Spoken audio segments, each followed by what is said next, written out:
Olá pessoal, muito boa tarde, tudo bem com vocês? Vamos conversar um pouco. Quando meu amigo Tumor convidou, ele pediu para falar sobre grãos.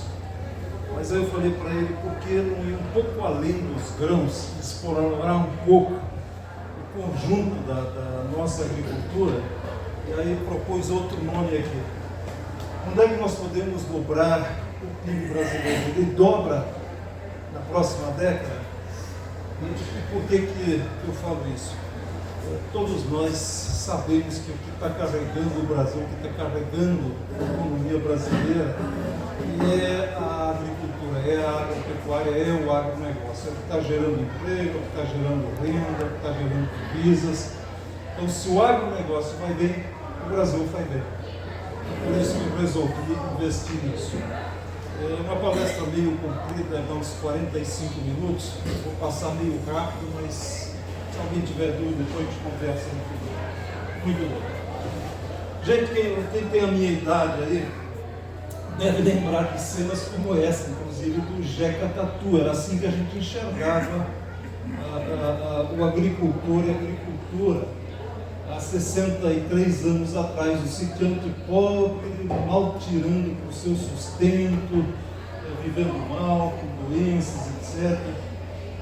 E a coisa não era muito diferente na cidade. Isso é uma manchete da Folha de São Paulo, de 63 anos atrás.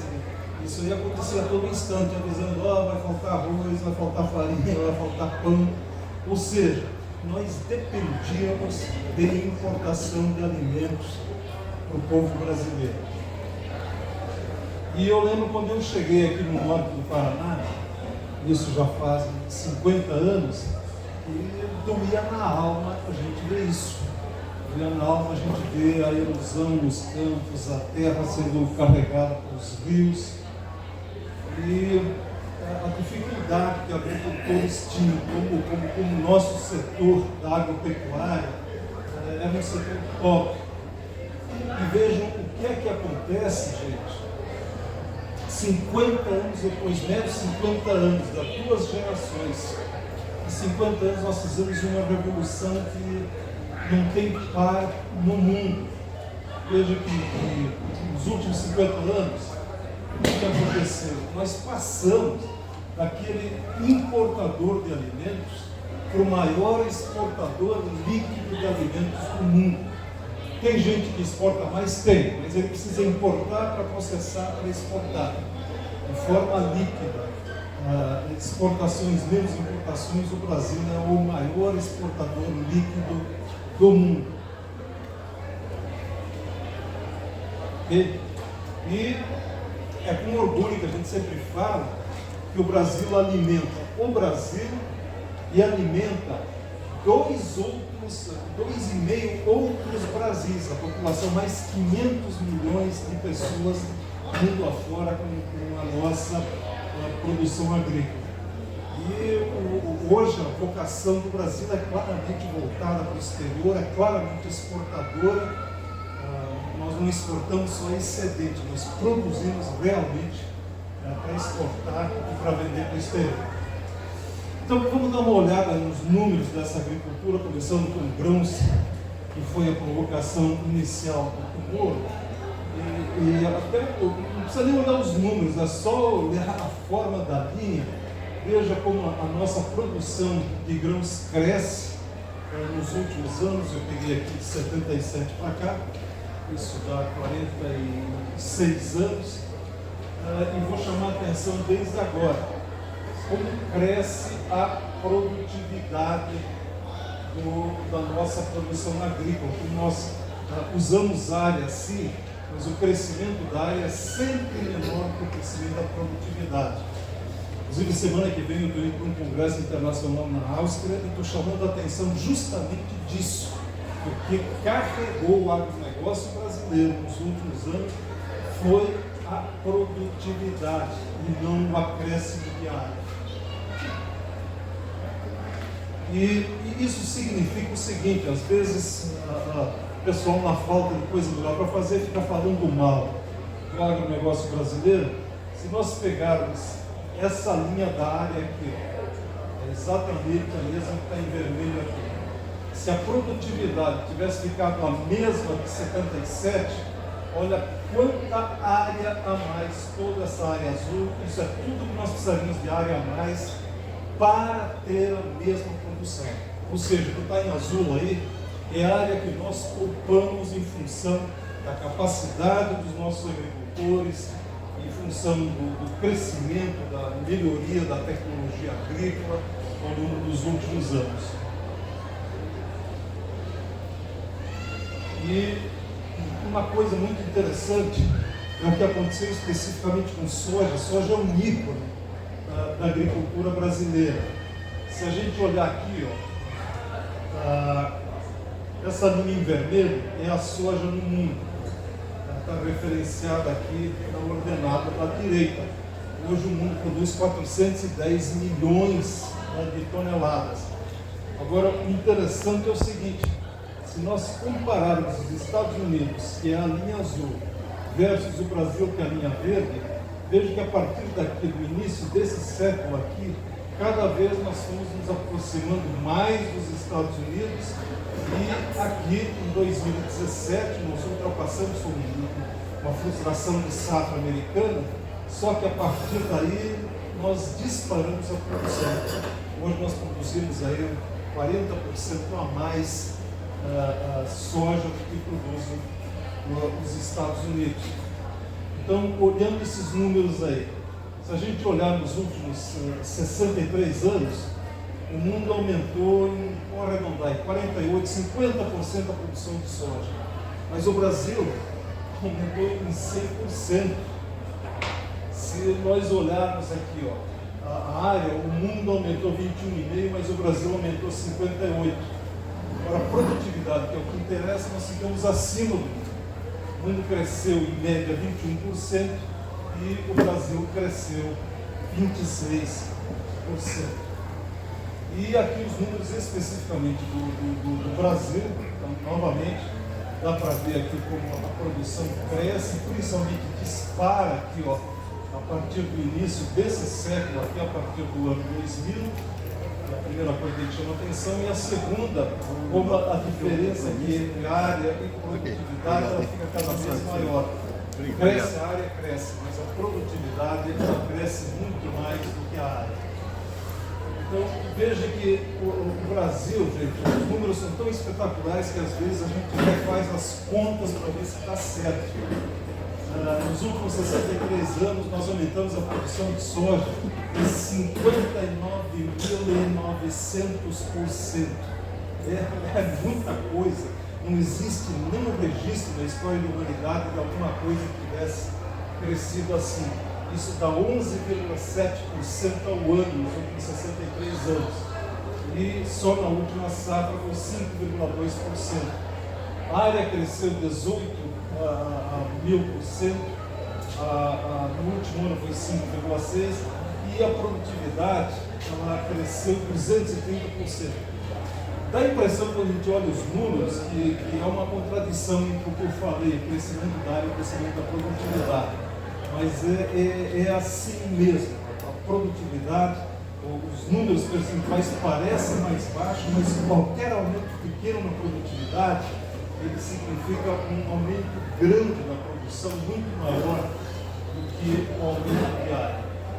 Agora, o que é que nos interessa? Isso aí é passado, está escrito, está registrado.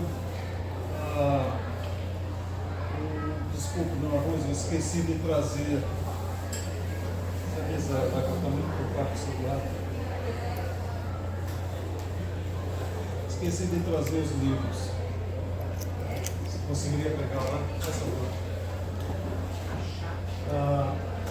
Então, nós fizemos um estudo com modelos matemáticos projetando o que deve acontecer no futuro com a produção de soja. E a nossa conclusão é que nos próximos 30 anos, o mercado de soja é um mercado aberto, é um mercado líquido, é um mercado comprador, que vai continuar crescendo. E falando assim popularmente, eu chego à conclusão que o Brasil é o país que fecha a conta. Fecha a conta no seguinte sentido: o mundo vai precisar de X milhões de toneladas de soja. Vamos ver quantos outros países produzem, e o Brasil fecha a conta, ele produz a diferença, e essa diferença sempre é grande. Então, olhando aqui, o mundo é a linha marrom, referenciada aqui na ordenada da direita. O Brasil é a linha azul, está referenciada aqui na ordenada da esquerda, e veja que as duas andam praticamente juntas nos próximos 30 anos.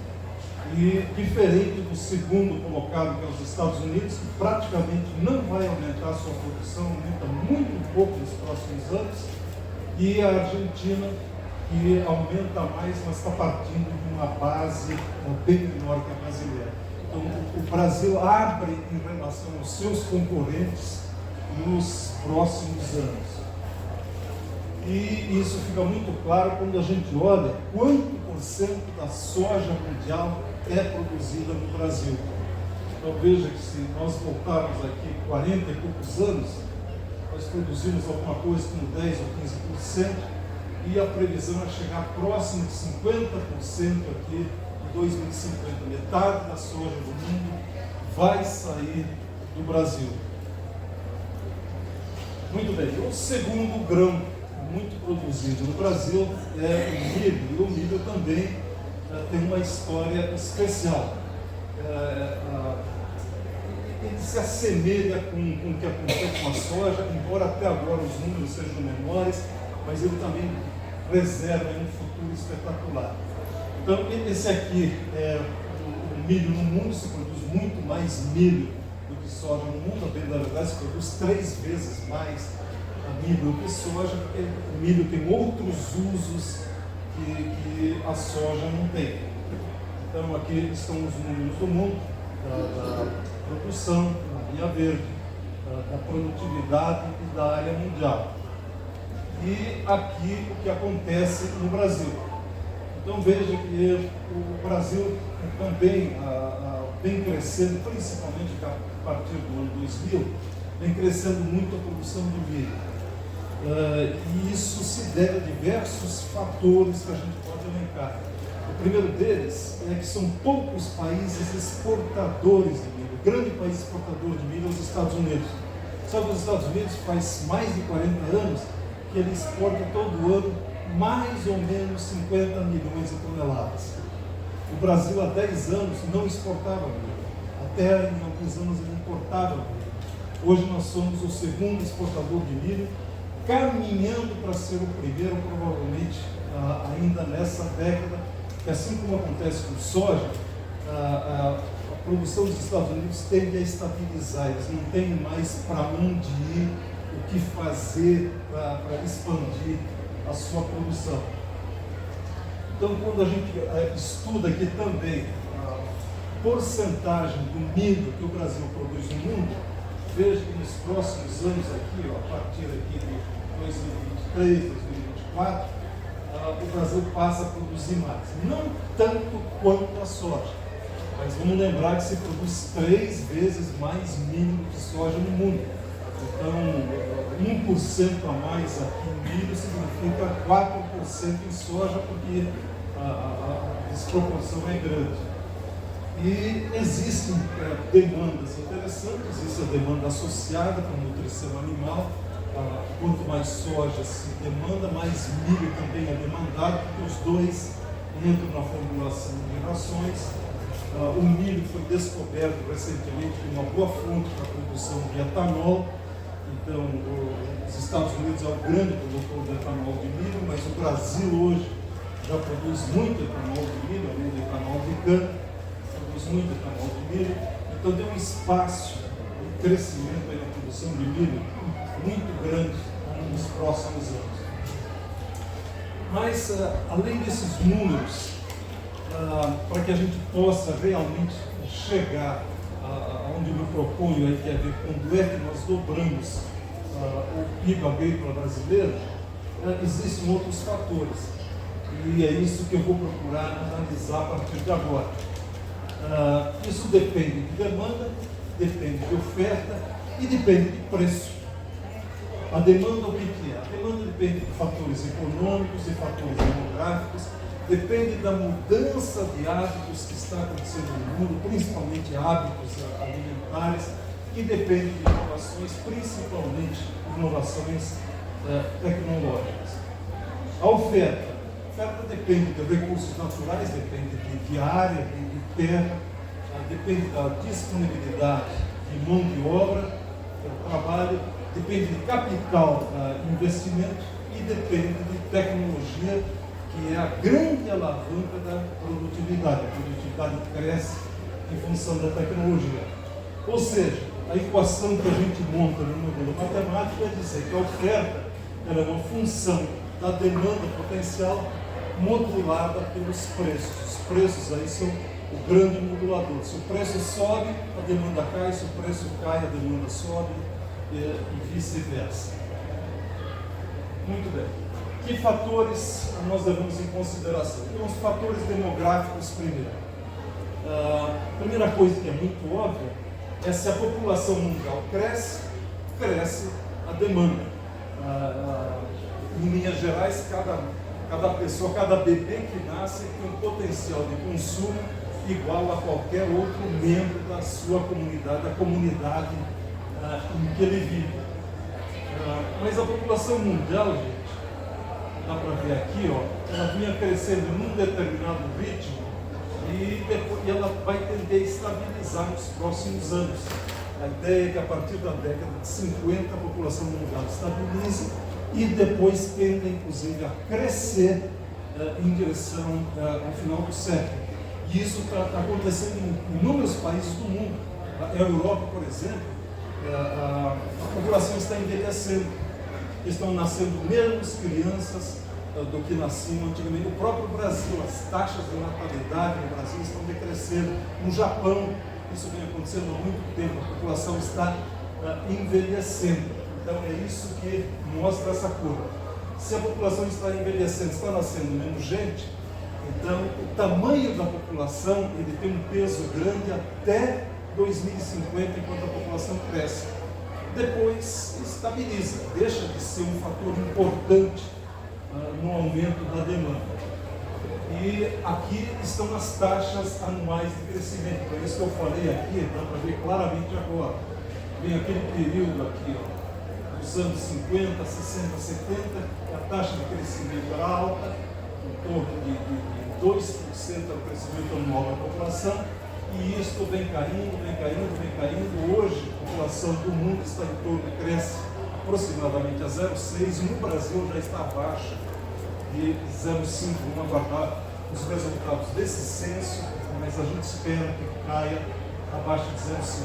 Bom, então, tamanho da população é um fator de demanda, mas não adianta você ter uma pessoa se ela não tiver dinheiro, se ela não tiver renda para comprar.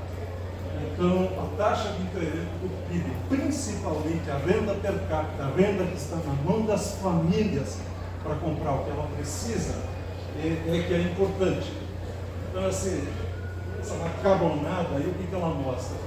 Na linha azul, ela mostra a taxa de incremento do PIB no mundo, e é relativamente estável e, em média, aqui nos últimos 60 anos, é de 3,5%. Mas eu fiz questão de contrastar aqui com o Brasil, que é bem mais volátil, e com a China. A China, que no início do período, aqui nos anos 60, a famosa Revolução Cultural, teve uma queda estrondosa no seu PIB, mas que depois passou a ser o paradigma do mundo, a locomotiva do mundo, com altíssimas taxas de crescimento aqui, que mantém até hoje, então, de 6, 7%, e caminhando celeremente para ser o maior PIB do mundo. E a renda per capita. Então, vamos ver, a renda per capita o que é? É a riqueza de um país dividida pela sua população. Quanto, em teoria, caberia para cada habitante de um país. Então, se a gente olhar principalmente aqui no finalzinho, para entender melhor, o que aconteceu aqui com o mundo? O mundo cresceu aqui em média 3,5%, teve essa queda em função da pandemia do coronavírus, mas recuperou rapidamente. A China, apesar de o coronavírus ter se iniciado, a pandemia ter se iniciado na China, veja que ela não foi tão afetada, continuou crescendo, mas infelizmente o Brasil, desde 2016, que ele vem com taxas baixíssimas em crescimento. Então a nossa economia tem crescido pouco, com isso a nossa renda per capita tem crescido muito pouco. A bem da verdade, a renda per capita do Brasil hoje, em 2023, é a mesma de 2009. Faz 14 anos, é como se a gente estivesse, cada um de nós, com o mesmo salário, a mesma renda, há 14 anos não tivesse mudado nada, enquanto o mundo cresceu. Então, nós precisamos sair desse marasmo, dessa sequência de restrições econômicas. E o que nós entendemos que é importante para que o PIB agrícola possa dobrar de tamanho? Em primeiro lugar, tem que ter demanda, alguém tem que comprar. Se não comprar, não adianta produzir. Nós temos que ter bons preços. Se não tiver bom preço, o agricultor não vai produzir. O agricultor é um negociante, é um empresário como qualquer outro. O que o motiva é bom preço. Como o nosso negócio é principalmente exportador, nós precisamos de uma boa taxa de câmbio. Uma taxa de câmbio que nos dê o maior número de reais possíveis para cada dólar que a gente venda. Nós temos que manter uma oferta sólida, nós temos que gerar confiança nos nossos importadores. Senão, o Brasil, você pode confiar porque todo ano ele está produzindo sempre mais do que o ano anterior, lá dá para comprar porque eles vão entregar. Mas não é só ter uma oferta, essa oferta tem que ser competitiva. Desculpa.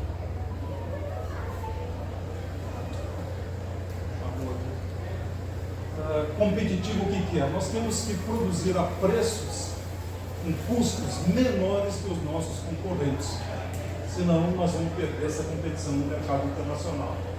Nós temos que saber atender a exigência dos clientes, as exigências dos clientes estão ficando cada vez maiores nos últimos anos. E não adianta ficar discutindo se o cliente está certo, se o que ele está exigindo é exagerado, é indevido, não interessa. Ele que tem o dinheiro, ele que vai comprar, e ele tem o direito, entre aspas, de dizer, eu compro se a qualidade for tal, se não tiver tais e tais e tais características. Nós temos que utilizar a tecnologia mais adequada, principalmente a mais sustentável. Estava até conversando com o Tadinho há pouco ali, que é mostrando como ele, na sua propriedade, está fazendo essa migração, né, com a ajuda do Tumoro aí, buscando justamente tecnologia adequada para prover sustentabilidade. Então, produzir sustentabilidade hoje é fundamental para a gente conquistar e permanecer no mercado.